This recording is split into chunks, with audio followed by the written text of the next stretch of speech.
Om Shri Sadgurave Namaha. Jai Guru.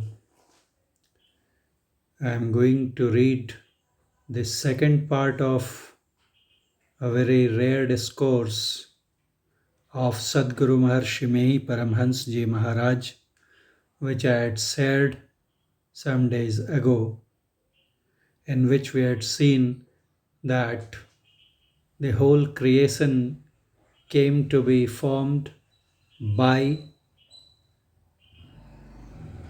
and within God. There are several layers or stages of the creation that exist, and God, in His pure form or elements, can be found or realized only after transcending all these layers of creation. And by meditation, we try to raise our consciousness slowly, one by one, beyond each one of these spheres or realms or regions or layers of the nature created by God. And finally, as we transcend all these spheres and realms, then we attain liberation, merge with God to become God.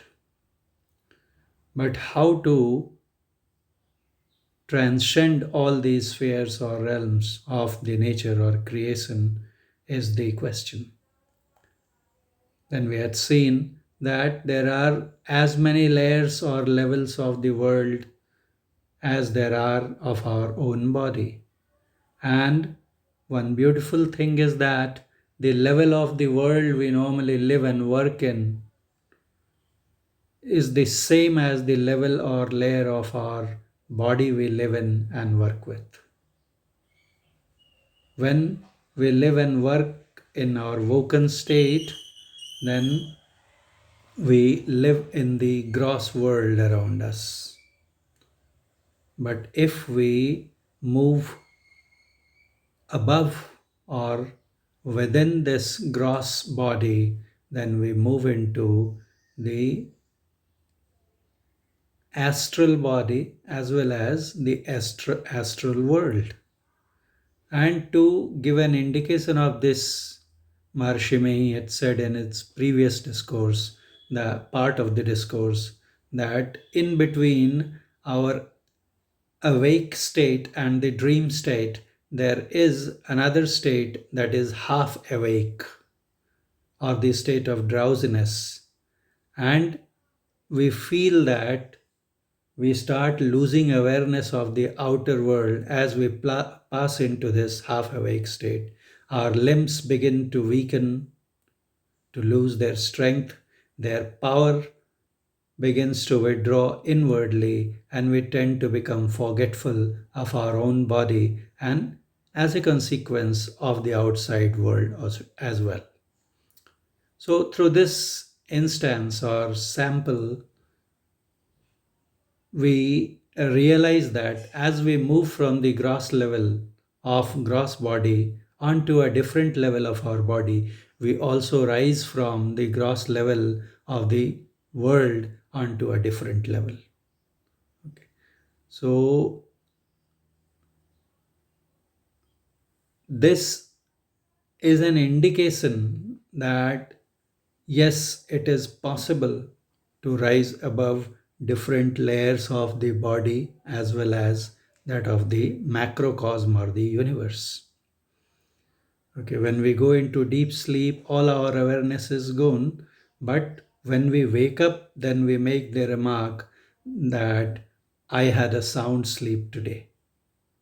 This statement was not possible to make as long as we were deep asleep. Why does this happen?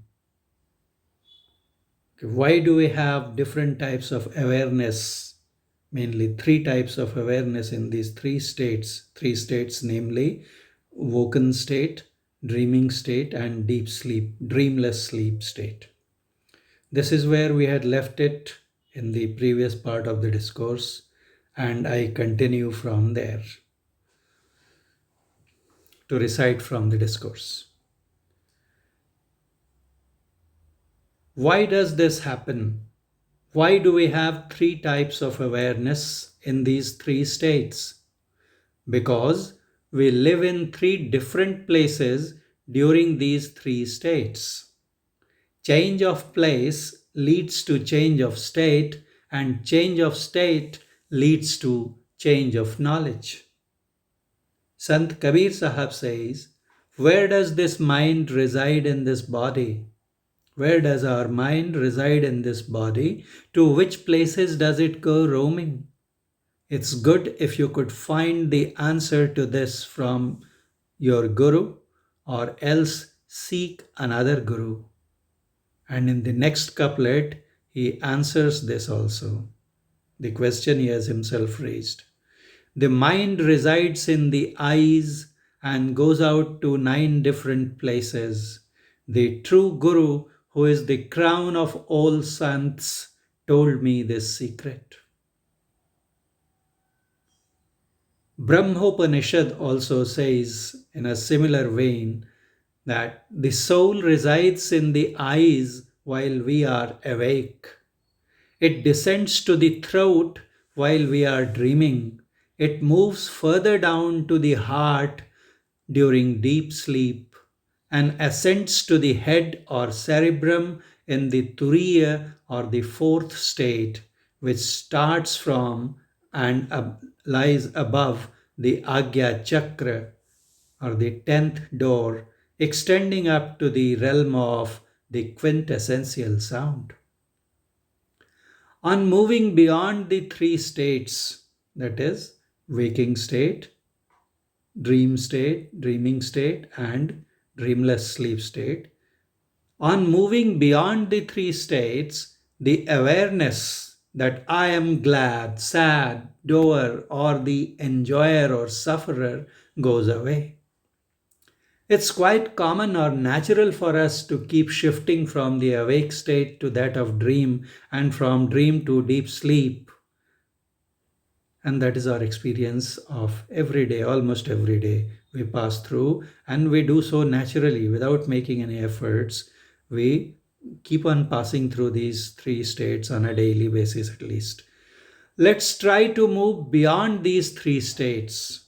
We should try to shun thinking, abandon thinking. Cessation of or shedding thoughts can happen through meditation. We banish thoughts or restrain the wanderings of mind through pratyahar, the process of withdrawing the mind repeatedly from external objects or thoughts and focusing on the desired target. A thought comes, but as soon as we realize it, let's focus ourselves back on our target. One who loses this battle of reining in the mind will fail and would be called a coward, and he who comes out victorious in this tussle would be crowned as a valorous warrior. Sant Kabir Sahab says in one of his poems, a hero does not show his back on the battlefield. He who does so, that is, shows his back, is no hero. It takes a fierce, grueling battle to fight out the defilements like lust, anger, pride, greed, etc. When these enemies are vanquished, truthfulness, virtuosity, contentment, etc. begin to reign supreme. Only a valiant warrior can sustain this battle, O Kabir. The cowards take to flight. A sadhu or sage, in another of his poems, Sant Kabir Sahab says, a sadhu or a sage has to wage a fierce battle which is much harder than that fought by an ordinary warrior or a faithful wife or sati. In olden times, sati was a widow who would burn herself on the pyre of her husband. That is, he would die along with his dead husband. Now that system is no more in practice, but whenever it was done, it took a lot of courage for the woman to do such an act. So that is why he compares the battle. A sage, a meditator has to fight with the life of the ordinary warrior or a sati.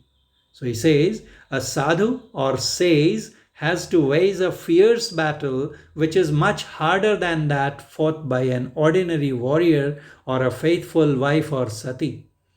A warrior has to fight merely for a short interval.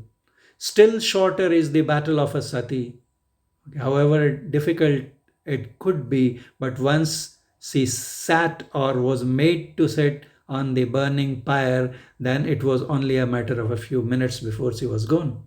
So that's why he says, a warrior has to fight merely for a short interval, still shorter is the battle of a sati. A sage, however, has to keep fighting every moment, day and night, throughout his life. If he falls slack, is thrown off the guard, even for a moment, the mind drags him from the heavens to the ground.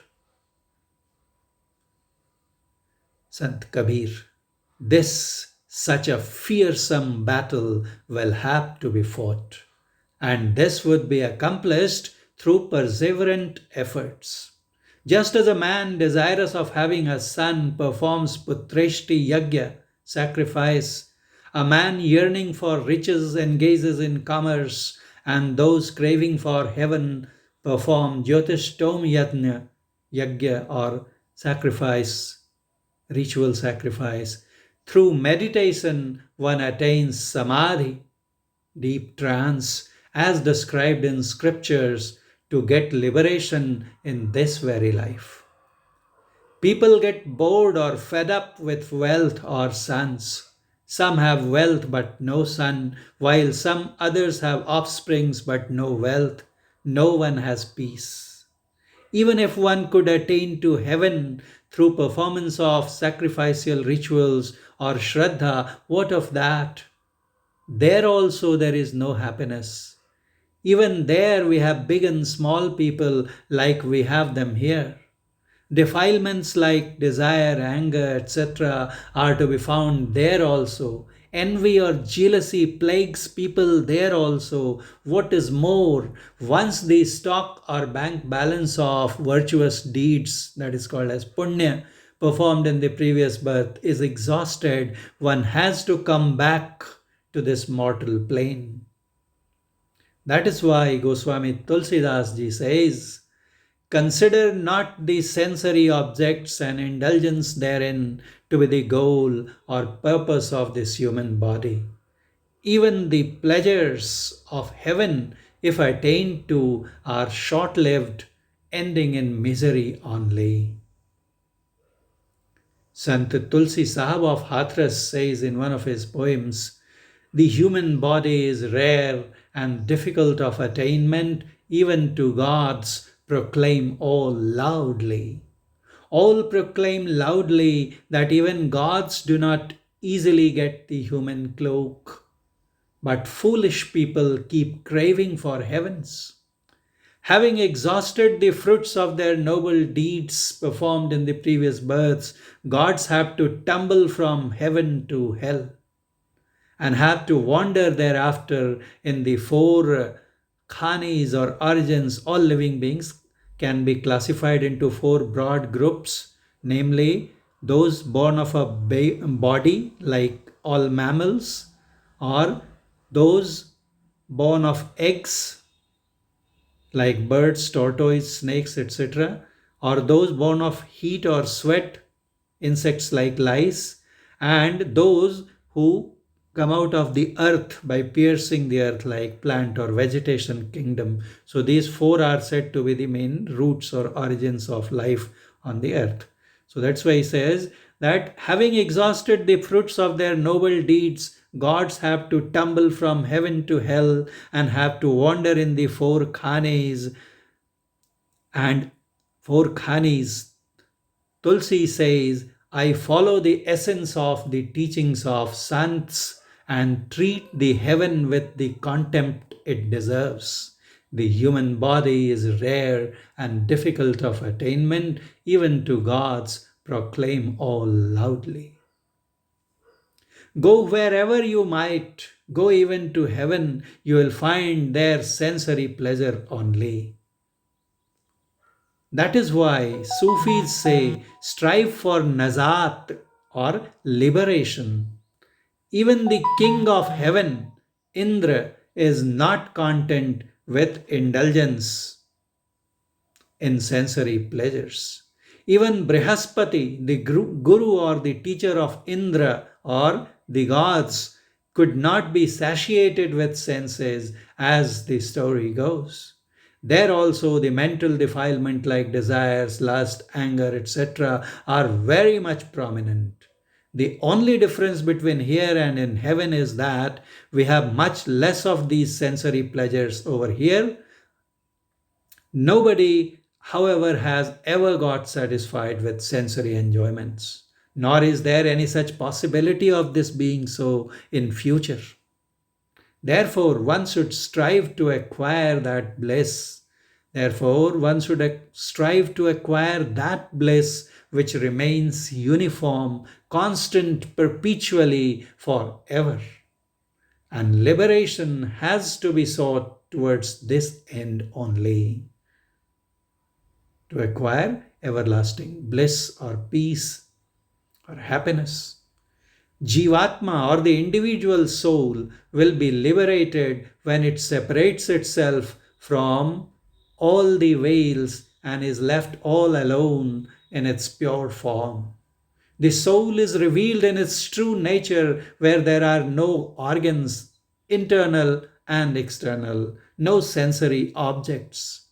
It is here only that is in such a state only, that true and eternal bliss can be found.